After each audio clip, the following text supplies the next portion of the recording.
Hello and welcome. It's time for Magnus Protocol 32, Reconstructing.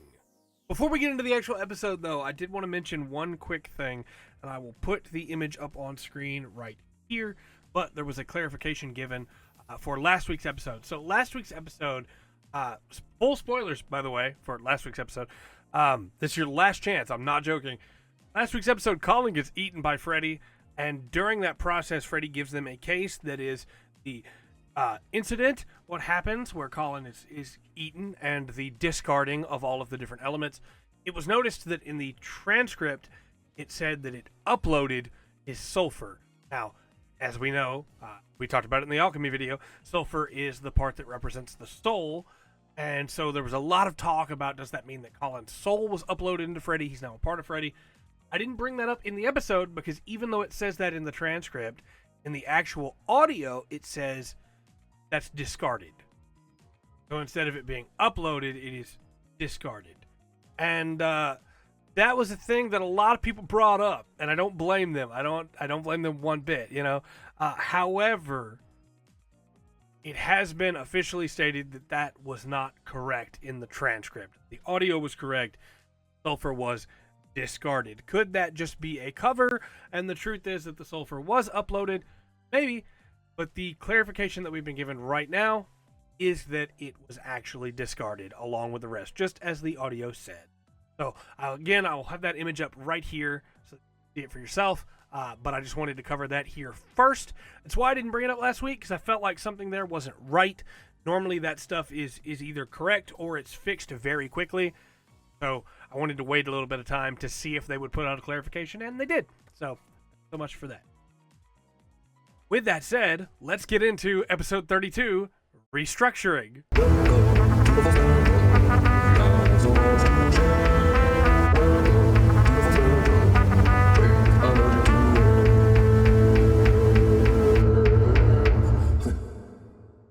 Our case number is CAT 2RC 1475-1803215-1705-2024. Building Angry. Alice is checking the missing persons logs, trying to find Sam. Gwen gets her back on her caseload, and he seems really concerned about a inquiry. It seems like she hasn't reported to the higher-ups that Colin Becker is dead and Samama Kali is missing. And so, you know, maybe, Gwen, you should report those things. That kind of seems important, but also you want everybody to think you're doing a great job, so why would you report those things? Gwen also later on gets an email that seems really important. She's shocked, not socked. She didn't receive a sock in the email. Did get a hand, though, but she's shocked when she sees the email, so I feel like an inquiry might be coming either way. And before we get into the actual case itself, let's talk about the hand and everything there.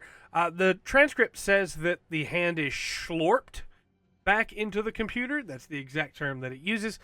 And Celia found some teeth in her keyboard, which, of course, immediately made me think of Shanka and the you know, biting down on the keyboard pieces and crushing them between his teeth and everything there. I want to believe this is Colin desperately trying to free himself from Freddy, right? I want to believe Colin will be back. I like Colin. I don't think that's what it is. I feel like there's going to be a lot of people that hear this and go, Colin's fighting the machine. He's trying to get back out. And I hope that's what it is. What I think this is actually that Colin has been fully assimilated, right? And that the machine, Freddy, can't contain all of what he is because it's already dealing with the JMJ error. And so instead of it being that Colin is going to break free and be a part of the team again, I think it's far more likely that these are just the pieces of Colin that it is struggling to finish eating, basically. We'll see. Obviously, it could go either way, but I really don't think Colin is just going to survive this. I think it's probably bad news for him, you know. Also, Alice tries to call Luke. He's clearly having a hard time with everything. Doesn't answer again. Alice mentions using PayPal to send him some money, which a lot of things that I'm really worried about with Alice. I like Alice as well. But also, Celia just flat out lies to Alice again, and Freddy is making a ton of noise. Freddy is very obviously trying to tell Alice this is a problem, right? Just thought that was really interesting. But our most interesting thing is our case. So this case, I have a very, very strong theory here. And I don't say strong because I think I'm just so smart and I figured it out. But I say strong because I have a very good case to make for this theory, to the point where I almost don't think it's a theory at all. I think it's just this is what it is. But I'm still going to call it a theory because I could be wrong. Our case is a Norris case, and it is about Kyla Barber. And Kyla Barber is being treated for a manic episode for amnesia and PTSD and things like that. And being treated by, and I've got all these names written down because they might be important later, but Dr. Micah Volkova and Dr. Alan Cielo, and that's at Mercy Care and HS Trust, and also a Joseph Block. Also, just throwing this out here, but Kyla's partner is named Violet Weaver. Something about those names just sounds like they're going to be important. I feel like they're going to come back up again. I want to clarify at this point that I am not a medical professional of any kind. I am not trying to give medical advice, and I am not anyone that should be relied upon in that. T for a little while, EMS, right? And I think that there's some really interesting stuff in the medications that are given here, but I am not an expert on medicine. However, the medications that Kyla is prescribed are metformin, which is mostly for diabetes, right? And again, when I say mostly, these can be prescribed by doctors for different things.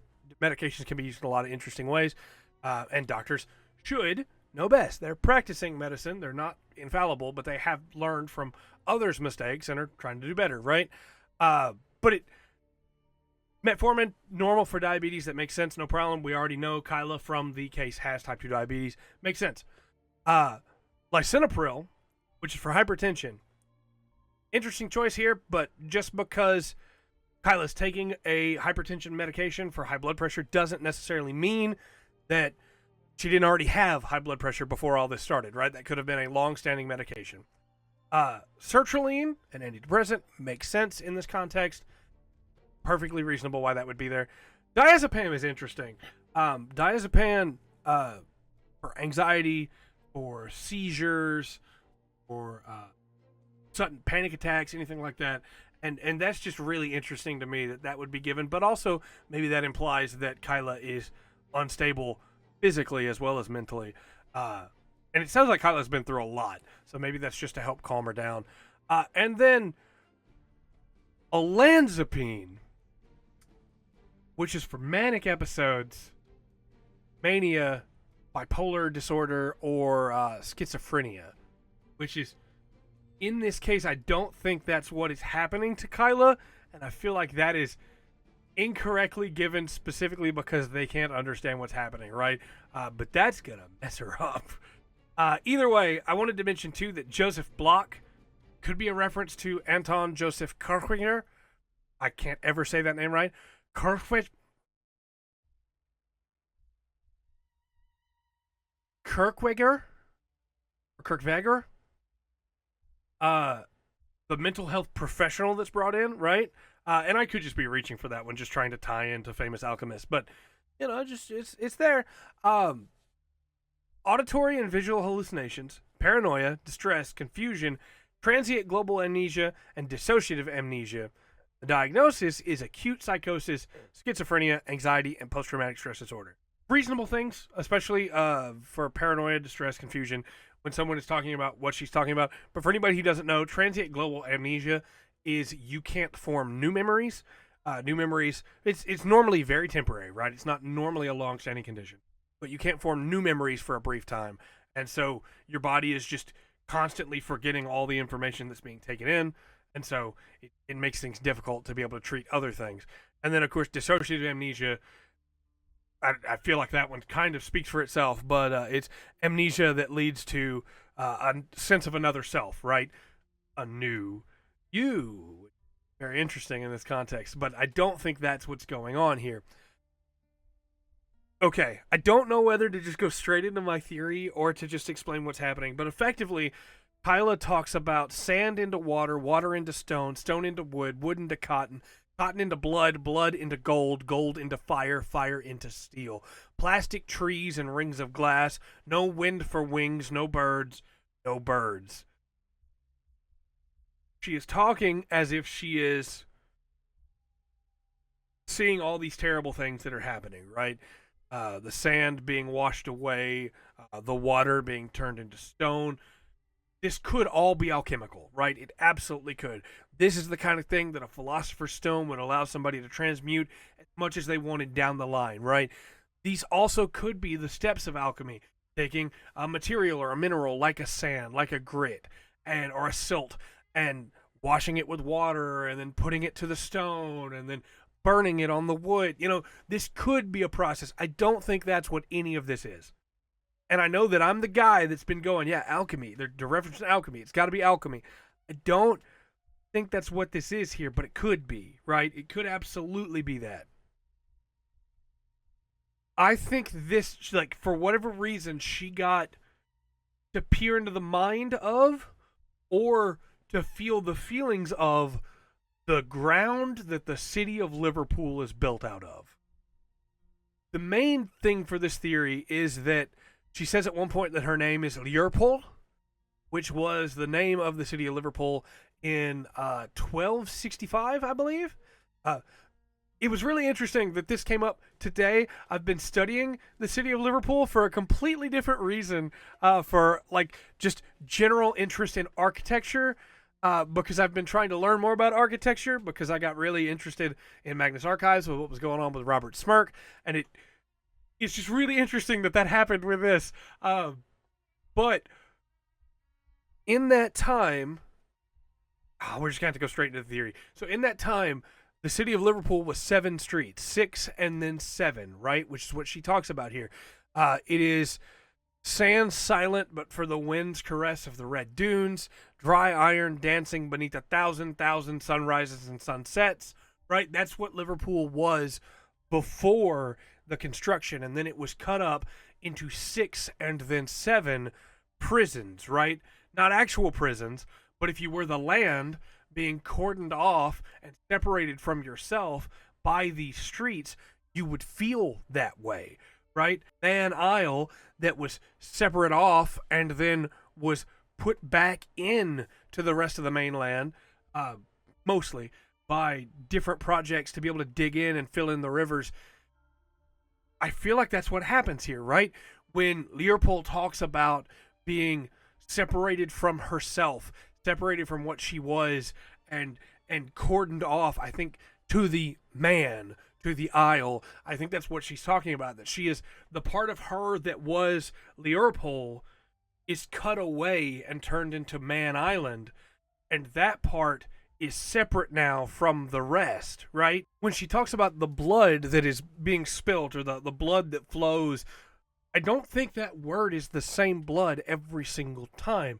I think sometimes it's referring to blood, as in the way we would think of it, human blood or animal blood, specifically when it's talked about the slaves that are brought in with the cotton and the tobacco, the slaves that would have been brought in with the transatlantic slave trade. Liverpool had a very big port to allow them to use.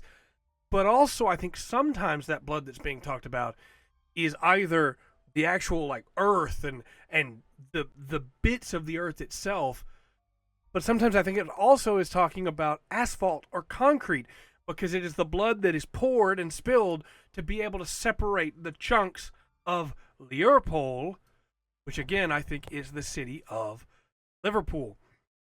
She talks about the island, as I said, separated, how she grows more angry when the trains come in, and then when the sky fire begins, for a brief time, there's peace as the industrialness slows down. That's probably talking about the Blitz, right? For anybody who doesn't know, Liverpool had its own Blitz, right? You hear about the Blitz sometimes from World War II. The Liverpool Blitz, specifically, that's what it's called, was when the Luftwaffe come in and bombed heavily the city of Liverpool. And during that time, all further projects in the city had to cease. They all had to stop. Everybody had to focus on rebuilding. They had to focus on living and just surviving the war. During that time in this story, Liverpool felt like home again. That's when Liverpool was the most happy, when it wasn't a big bustling trade city, when it wasn't having all these projects going on all the time, but when people were happy, Liverpool was happy. However, after the trains and after the Sky Fire, that's when the trams and all of the new industrialization begins following World War II, and that leads to the canker of glass and empty luxury, which I assume is either the Fourth Grace Project or the Man Island developments that led to the Man Island buildings. Take a look at some of these pictures. Obviously, the Fourth Grace Project didn't happen, but if you look at some of the ideas for like the Foster Building and what the current Foster Building looks like, and then you look at some of the new Man Island buildings, there's a lot of glass there. There's a lot of just, it looks nice and fancy, but it doesn't have the hearth and home that Liverpool wanted, right? And then it ends with, there is no place for you here. Let me be home. And there's a lot to break down here in my mind. First and foremost, the idea that the ground is marked, right? That was mentioned, I want to say, by Needles. I can check real quick. Yeah, Needles says, the land is definitely marked now, same as me, and it feels good. Satisfies in a way I never really thought anything would. Fills that hollow, lonely hole inside quite nicely. Not sadism or masochism. I tried both of those already. I think it's the fear, the look in their eyes once they realize their mistake. It just makes me want to hold them close. I do. The land being marked is already a really cool idea, right? The idea that either through alchemy or through the fears or through something else, the land itself, maybe it always was alive, right? The land itself is alive. It feels things. It hurts or it becomes angry because of what people are doing around it, right? But also, what if the land wasn't alive originally? What if it was made alive in the process of it becoming Liverpool or Liverpool? What if it was a hermetic ritual or an alchemic ritual using the Philosopher's Stone or the great loss of life, creating one to be able to make this city what it is? Obviously, it could have been none of those things. For all we know, Kyla never even set foot near Liverpool, right? Never felt the spirit of Liverpool or anything like that. But it feels a little too exact to me, and it lines up really nicely with the history of Liverpool. This could absolutely have nothing to do with that. It could be an alchemical ritual of some kind. But I am convinced that we got a story in the Magnus Protocol about the history of Liverpool from the city's perspective, from the Earth's perspective. And I just think that's really cool. Let me know your thoughts in the comment section down below. Do you agree with the theory? Do you think I'm crazy? Or do you have some other theory that you think is even better? I'm so stoked for Magnus Protocol being back. And I just want to thank everybody real quick here at the end of the episode for all of the outpouring of support, all the people that were excited, that were we're so back, because we are. I'm stoked. We got a lot to cover. We got a lot moving forward. And again, it's just really funny to me that I had just started looking into Liverpool and Liverpool, and then here we are. You know, I think that's really cool. But the only things that I would say that take away from the theory are there's not a lot of references to the manor, to the castle. There's not a lot of anything to that that would have been there originally. The only ports that are mentioned aren't mentioned by name, and that would have helped, I think. But from the city's perspective, it probably didn't matter what they were named before. But either way, I also want to throw out Clockview Hospital is brought up, and I feel like that name's going to be important later on. Just something to think about. But let me know your thoughts, again, in the comment section below. And until next time, remember to always enjoy the full spectrum that Magnus has to offer.